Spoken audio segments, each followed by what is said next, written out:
Hello friends, automobile engines. Our running chapter is constructional and functional details of component of IC engine. Our topic name is components of IC engine. हमने इसके बारे में पहले भी पढ़ा हुआ है, जिसमें पिस्टन, कनेक्टिंग रोड और क्रैंकशाफ्ट के बारे में स्टडी किया हुआ है। आज के लेक्चर में हम फ्लाईव्हील के बारे में स्टडी करेंगे कि फ्लाईव्हील क्या होता है, फ्लाईव्हील क्यों होता है, इंजन में फ्लाईव्हील की ज़रूरत क्या है और फ्लाईव्हील कौन से एप्लीकेशन के लिए वहाँ पे यूज़ किया जाता है। तो सबसे पहले यहाँ पे जो हमने पहले प्रेजेंटेशन में देखा था उसी तरीके से यहाँ पे आप आईसी इंजन जो भी है उसमें पिस्टन, कनेक्टिंग रोड, क्रैंकशाफ्ट को देख सकते हो। अब यहाँ पे इंजन फ्लाईव्हील, यहाँ पे जो आपको सबसे बड़ा व्हील जो दिख रहा है ये, अब एक इंजन है तो उसके अंदर इतना बड़ा व्हील लगाने की क्या जरूरत है, एक छोटा सा व्हील लगा दे तो भी चलेगा ही ना।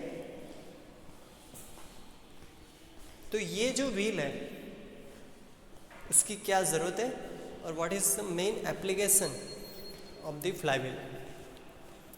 तो फ्लाईव्हील एक ऐसा व्हील है, एक ऐसा यूनिट है कि जो पावर को स्टोर करता है, क्योंकि हमारे इंजन के अंदर 4 stroke petrol engine, 4 stroke diesel engine, उसमें जब क्रैंकशाफ्ट 2 बार रिवॉल्व होती है, क्रैंकशाफ्ट 2 बार रिवॉल्व होती है, तब जाके हमको एक पावर स्ट्रोक मिलता है।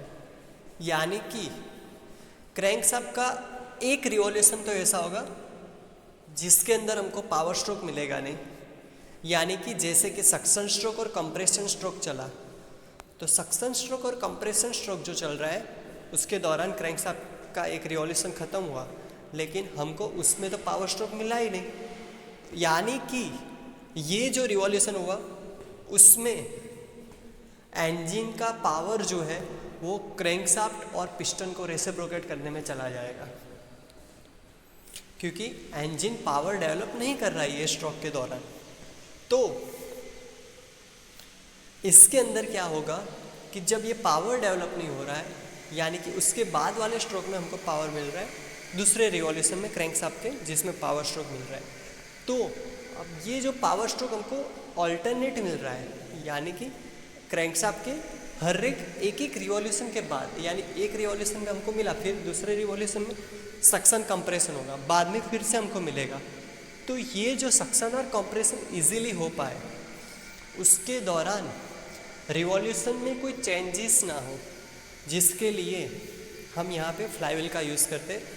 कि फ्लाईव्हील क्या करता है कि पावर स्ट्रोक के दौरान जो हमको पावर मिलता है, पावर स्ट्रोक के दौरान जो हमको पावर मिलता है उस पावर को वो क्या कर लेता है, एब्जॉर्ब कर लेता है, और दूसरे एग्जॉस्ट स्ट्रोक, सक्शन स्ट्रोक और कंप्रेशन स्ट्रोक, ये तीनों स्ट्रोक के दौरान उसको रिलीज करता है। ये तीनों स्ट्रोक के दौरान उसको क्या करता है, रिलीज करता है। इसकी वजह से हमारा जो इंजन है उसका जो रिवॉल्यूशन है वो कंसिस्टेंट और बैलेंस में रहता है।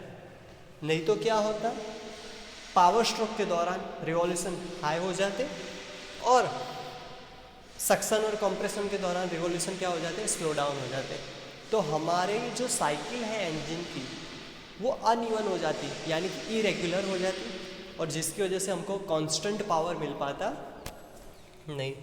यानी कि कंटिन्यूस रोटेशन कराने के लिए, क्रैंकशाफ्ट का कंटिन्यूस रोटेशन कराने के लिए, कि जैसा हमको पावर स्ट्रोक में पावर मिल रहा है वही पावर को हमको कंटिन्यूस रखने के लिए हमको यहाँ पे एक हैवी व्हील को रखना होता है।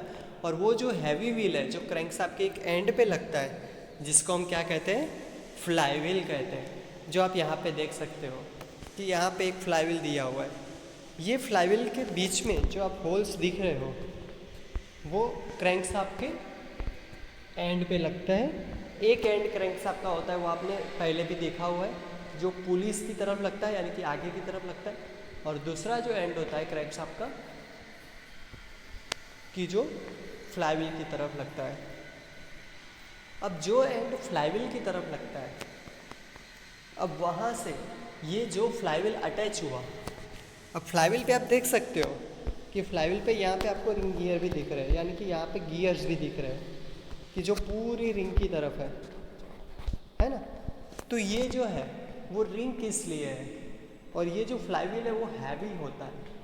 तो हैवी किस लिए वो तो आपको पता चल गया, और फ्लाईव्हील क्यों रखना है वो भी पता चल गया। लेकिन अभी तक ये समझ में नहीं आ रहा है कि रिंग क्यों है। तो रिंग के बारे में समझते हैं। तो जब इंजन को स्टार्ट करते हैं, यानी कि हम सेल लगाते हैं, की से गाड़ी को स्टार्ट करते हैं, तो बैटरी में से जो पावर है वो डायरेक्ट जाएगा स्टार्टर मोटर में। और स्टार्टर मोटर का जो पिनियन है, वो स्टार्टर मोटर का पिनियन फ्लाईव्हील के ये रिंग गियर के साथ कनेक्ट होता है यहाँ पे, और ये फ्लाईव्हील को रोटेट करता है। जैसे ही फ्लाईव्हील रोटेट होगा, क्रैंकशाफ्ट रोटेट होगी। क्रैंकशाफ्ट की वजह से कनेक्टिंग रोड अप डाउन होंगे, और कनेक्टिंग रोड की वजह से पिस्टन जो है वो रेसिप्रोकेट होना शुरू कर देंगे। और पिस्टन जैसे ही रेसिप्रोकेट करेंगे कि हमको पावर स्ट्रोक जैसे ही मिलेगा, वैसे ही इंजन स्टार्ट हो जाएगा। ये बात ध्यान में रखना बहुत ज़रूरी है कि जब तक हमको इंजन में पावर स्ट्रोक नहीं मिलता, तब तक इंजन स्टार्ट नहीं हो पाता। अब फ्लाईव्हील के अंदर हम आगे बढ़ते हैं कि यहाँ पे फ्लाईव्हील के अरेंजमेंट दिखाए हुए है कि ये जो पीछे का जो पोर्शन है फ्लाईव्हील के पीछे का, ये यहाँ पे फ्लाईव्हील है, उसके पीछे का जो पोर्शन है वो गियर असेंबली है, क्लच असेंबली और उसके बाद गियर असेंबली। कि फ्लाईव्हील के साथ क्या है, कि अभी मैं जो वीडियो है उसमें दिखाऊंगा कि फ्लाईव्हील के साथ किस तरीके से इंजन का सबसे लास्ट पार्ट है। क्यों? पिस्टन के बाद कनेक्टिंग रोड, उसके बाद क्रैंकशाफ्ट, उसके बाद फ्लाईव्हील। फ्लाईव्हील के बाद ट्रांसमिशन असेंबली शुरू हो जाती है, जिसके अंदर clutch, gear box, propeller shaft, differential, rear wheel, rear axle and rear wheel. ये जो भी है वो सब ट्रांसमिशन असेंबली है। लेकिन फ्लाईव्हील जो है वो इंजन का हिस्सा है, फ्लाईव्हील ट्रांसमिशन का हिस्सा नहीं है। अब ये फ्लाईव्हील जो है उसकी अरेंजमेंट यहाँ पे दिखाई हुई है।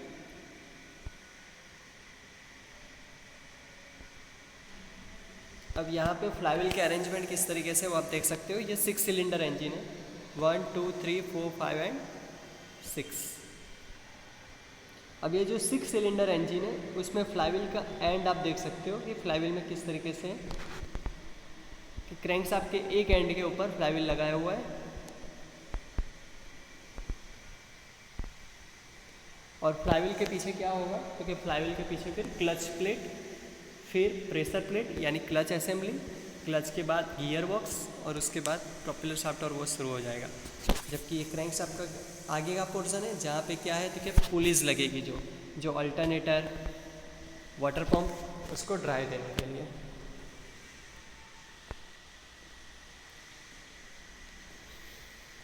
यहाँ पे और एक पिक में आप देख सकते हो कि फ्लाईव्हील की अरेंजमेंट सिंपल किस तरीके से होती है।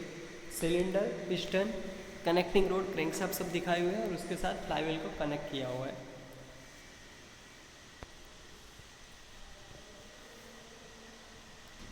ये ओरिजिनल फ्लाईव्हील और क्रैंकशाफ्ट यहाँ पे, कि जिससे आपको अच्छे से समझ में आएगा कि फ्लाईव्हील किस तरीके से लोकेट होता है। अब ये फ्लाईव्हील है, इतना सारा पावर जो है वो एब्जॉर्ब करता है और दूसरे स्ट्रोक के दौरान रिलीज करता है। एज लाइक स्प्रिंग क्या करती है, तो जब उसको कंप्रेस करते हैं तो कंप्रेस करने के दौरान वो पावर को स्टोर करती है, और जब उसको रिलीज़ करते हैं तो वो पावर को क्या करती है, रिलीज़ करती है।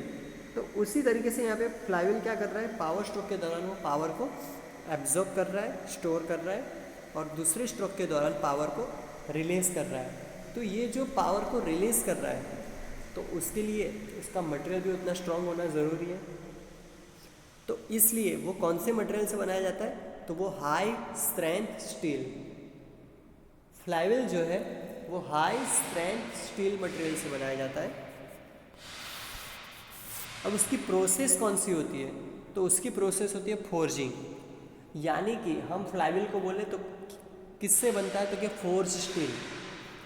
फ्लाईव्हील किससे बनता है, forge steel. Flywheel forge steel से बनता है। यहाँ पे आप देख सकते हो कि ऊपर और नीचे दो पैटर्न है और बीच में जो रेड कलर का है जिसको हम बिलेट कहते हैं। बिलेट यानी जिसको हम गर्म करके, जो वर्कपीस होता है जिसको हम गर्म करते हैं, ऊपर से फोर्स आता है और आप देख सकते हो किस तरीके से उसका मॉलिक्यूलर स्ट्रक्चर कंप्रेस होके वो अपने शेप में आ जाता है, जिसको हम मैन्युफैक्चरिंग प्रोसेस, जो एक सब्जेक्ट है जिसकी लैंग्वेज में हम इसको फोर्जिंग प्रोसेस कहते हैं। इसलिए फ्लाईव्हील किससे बनता है, तो फोर्ज स्टील से बनता है। यहाँ पे आप देख सकते हो फ्लाईव्हील का मैन्युफैक्चरिंग हो रहा है कि किस तरीके से फोर्जिंग प्रोसेस से। यहाँ पे नीचे जो रेडिश कलर है उसमें फ्लाईव्हील रखा हुआ है और ऊपर से जो हैमर है जो ऊपर से पंच कर रही है। यहाँ पे क्रैंकशाफ्ट भी दिखाई हुई है कि क्रैंकशाफ्ट जो होती है वो भी फोर्ज स्टील से बनाई जाती है।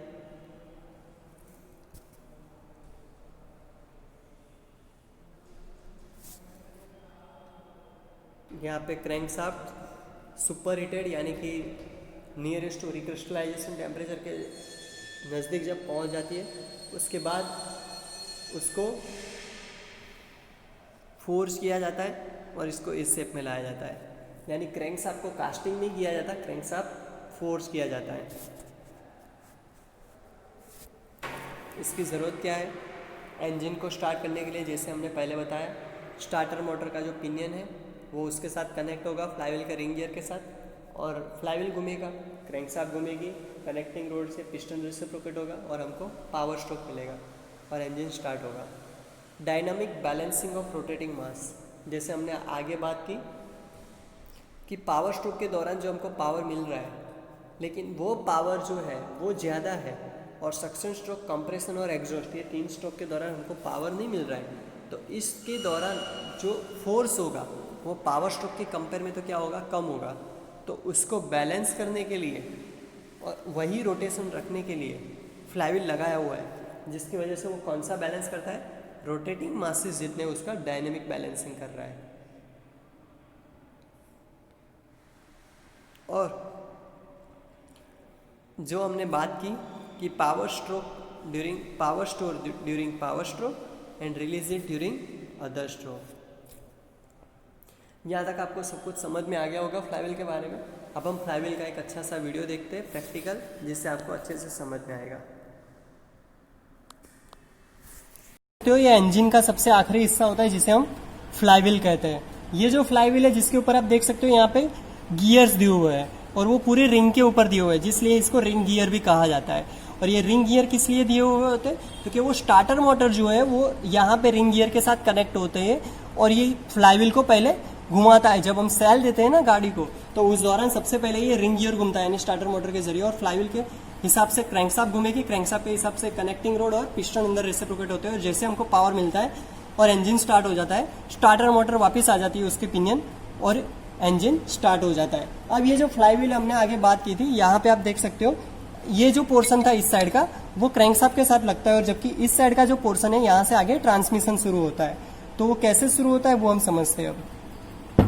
तो क्या हमने यहाँ पे फ्लाईव्हील रखा हुआ है। अब ये जो है ये फ्रिक्शन सरफेस है, यानी कि यहाँ पे जो क्लच की जो फ्रिक्शन प्लेट्स जो थी आपको दिखाया गया था वो यहाँ पे क्या होती है, इस तरीके से कनेक्ट होती है, ठीक है। और ये जो है वो क्या है, तो कि प्रेशर प्लेट है, यानी कि प्रेशर प्लेट इस तरीके से कनेक्ट होती है इसके ऊपर। और यहाँ से क्या है, तो कि ये